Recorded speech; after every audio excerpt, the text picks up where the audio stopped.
Alam ba ninyo na may tinatawag na rhesus factor sa dugo ng tao?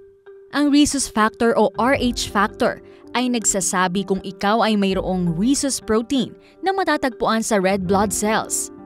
Rh positive ka kung mayroon kang rhesus protein.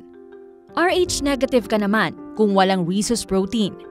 Ang pagkakaroon ng rhesus protein ay hereditary o namamana sa magulang. Pero bakit nga ba mahalagang malaman ang rhesus factor o Rh factor, lalo na kung nagpaplanong mag-asawa at magkaroon ng anak? Ang rhesus factor ay mahalagang malaman dahil kailangang magtugma ang Rh factor ng donor at ng recipient ng blood transfusion o pagsasalin ng dugo. Kung ang recipient ay Rh negative at makatanggap ng Rh positive na dugo, maaaring mag-react ang kanyang immune system at masira ang red blood cells ng recipient. Tulad dito, kapag ang nanay ay Rh negative at ang tatay ay Rh positive, maaaring magkaroon ng rhesus factor incompatibility.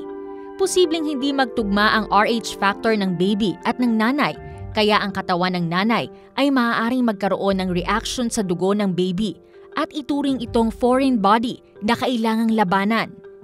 Ilan sa mga posibleng komplikasyon sa sanggol kapag may Rh incompatibility ang magulang ay ang anemia. Ito ay ang pagkakaroon ng kaunting red blood cells ng baby, kaya maaaring mahina o mabilis mapagod ang sanggol. Jaundice. Ito naman ay ang paninilaw ng balat at mata ng baby dahil sa mataas na level ng bilirubin sa dugo. Hydrops fetalis.